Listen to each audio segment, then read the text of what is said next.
Good afternoon, students. Today we are going to discuss about icosanoids. So, what are icosanoids means, and from where these icosanoids derived from? These are generally a large group of autocoids which possess potent effects virtually on every tissue in the body, and the name icosanoids are derived from fatty acids or eicosanoic acids. These are the agents which we are obtaining from metabolic product of eicosanoic acid. That's why these are called as eicosanoids. Below, the structure of eicosanoic acid is given. So what are the eicosanoids? These eicosanoids include various substances like prostaglandins, thromboxanes, leukotrienes, hydroxyperoxyl, icosahexaenoic acids, hydroxyicosatetraenoic acid. In short, these are called as HPETs and HETs. Eicosanoids are synthesized by two pathways. The first pathway is called as arachidonic acid, which is derived from lipoxygenase. The other one is called as cyclooxygenase. If you see, this is the lipoxygenase pathway is mentioned here, and this is your cyclooxygenase pathway. And in detail we are going to discuss about how these eicosanoids are synthesized from the phospholipids. So these are the phospholipids which is present in our cell membrane. In presence of phospholipase, it is converted into arachidonic acid. Further, these arachidonic acid becomes the precursor of synthesis of eicosanoids.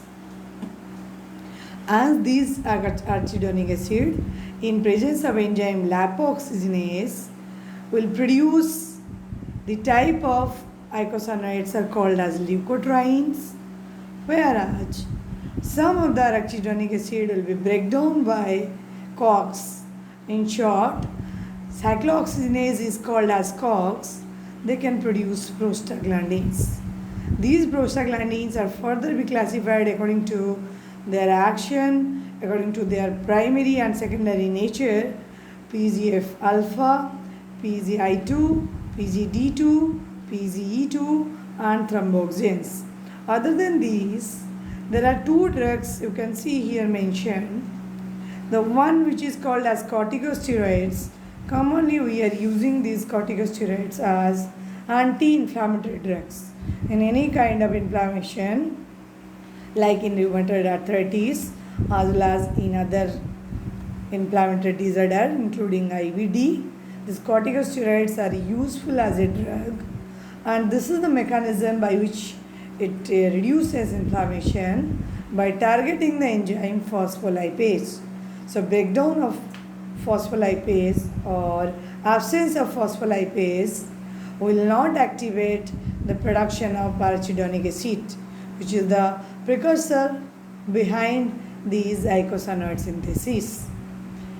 Coming to the second class of compounds, which are called as non-steroidal anti-inflammatory drugs or NSAIDs, or acetyl salicylic acid, which is given here short form ASA. All these are targeting the second pathway, the second enzyme that is called as cyclooxygenase or COX. So by inhibiting these COX, the production of prostaglandins will be inhibited. So this what we have discussed. The first step, that is the arachidonic acid, which is the most common precursors which is required for synthesis of eicosanoids, and there are two major pathways. In one, we need the major enzyme phospholipase A2, which is required for productions of membrane phospholipids, and this pathway is blocked or inhibited by glucocorticoids. The second enzyme is essential is phospholipase C, which is further causes breakdown of these products. If we go further, these icosanoids are generally synthesized by two pathways. One is the prostaglandin pathways.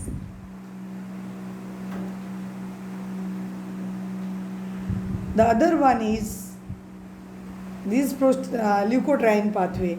So the prostaglandin pathway is mainly composed of COX, cyclooxygenase, and the final products are thromboxane.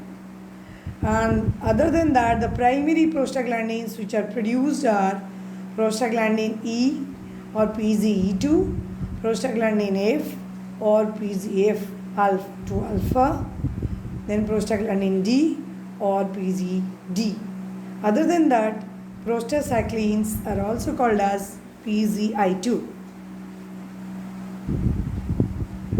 We have discussed about these pathways. This is the pathway we are going to discuss in detail. What is the difference between this phospholipase C and phospholipase A2? Of course, diacylglycerol or phospholipid in presence of these enzymes are converted into arachidonic acid.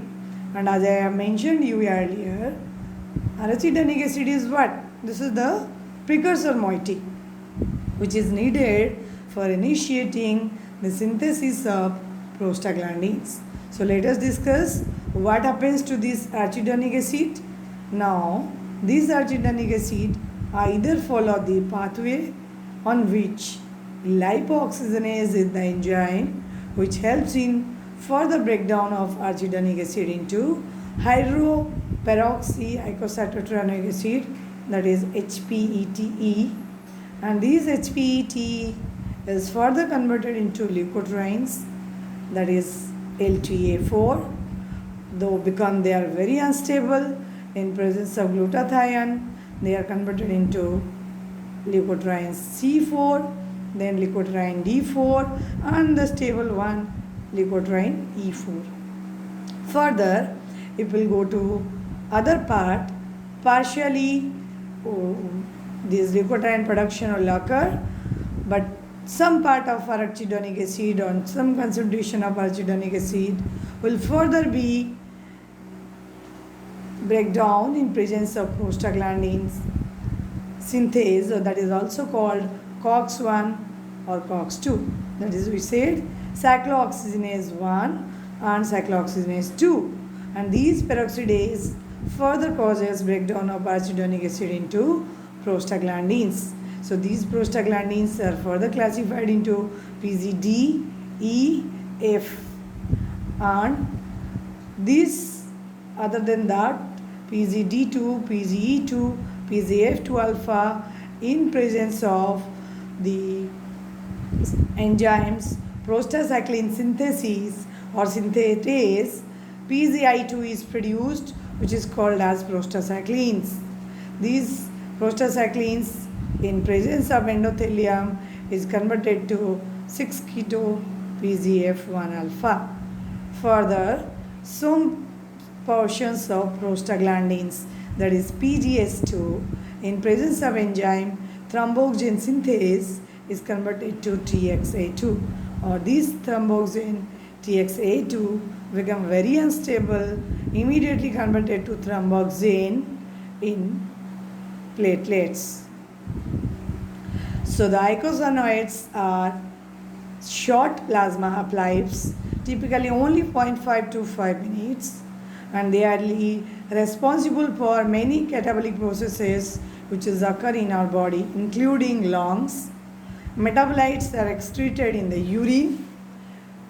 Thromboxanes is rapidly hydrated to the less active product, that is thromboxane B2.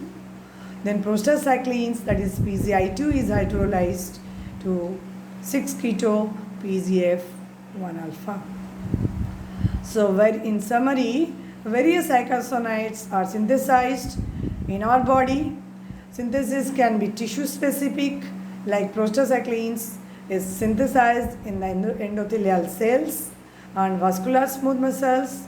Thromboxane synthesis are mainly occur in platelets. HPETs and HVTE are the derivatives of leukotrienes, and they are synthesized predominantly in the mast cells, white blood cells, airy epithelium, and in the platelets. So these are the common actions of prostaglandins as well as thromboxanes. So first action is on the vascular smooth muscles, like PGE2 and PGI2 are very potent vasodilators. So they causes vasodilatation of vessels. Thromboxane is a very potent vasoconstrictor, just opposite to PGE2 and prostacyclins. Second function is an inflammation. PGE2 and PGI2 causes an increase in blood flow and promote but do not cause edema. HETE like leukotrienes cause chemotaxis of neutrophils and eosinophils. Then in bronchial smooth muscles, the actions are both or mixed. They causes contraction and relaxation. PGF is responsible for contractions. PGE is responsible for relaxation. Leukotrienes and thromboxanes are potent bronchoconstrictors and are most likely candidates for mediating allergic bronchospasm. Uterine smooth muscles like PGE2 and PGF2 alpha causes contraction of uterine smooth muscles, especially in pregnant women. But in non-pregnant, they don't have such kind of response. PGF2 alpha causes contraction, whereas PGE2 causes relaxation. Other than that, these prostaglandins are also having action on GITs like PGE2, PGF2 alpha is generally increase the rate of contraction or peristalsis, but decreases the transit time. Leukotrienes are potent stimulators of GI smooth muscles. PGE2 and PGI2 inhibits acids and pepsinogen secretions, whereas prostaglandins increase mucus, water, and electrolyte secretions in stomach as well as in the intestine. Finally, the actions on blood. Thromboxane is a potent inducer of platelet aggregations. PGI2 and PGE2 are inhibition of platelet aggregation. PGE2 induces erythropoiesis by stimulating the renal release of erythropoietin. 5-HPETE stimulate the release of histamines. PGI2 and PGD inhibits the histamine release. These are some medical applications. The inducing in the lab abortion, these are useful. In inducing first trimester abortion, especially the drugs like mifepristone, and sometimes maintenance of ductus arteriosus. Nowadays, we are using them for treatment of peptic ulcers, and the most widely useful drug is misoprostol, commonly known as Cytotec. This is a methylated derivative which are targeting PGE2, and it is approved for use in patients taking high doses of NSAIDs, where chances of peptic ulcer is quite high. These are some adverse effects of corticosteroids. They causes local pain and irritations, bronchospasm, GI disturbances, nausea, vomiting, cramping, and diarrhea. So with that, I complete this. We can continue in the next class with their applications in other fields. Thank you.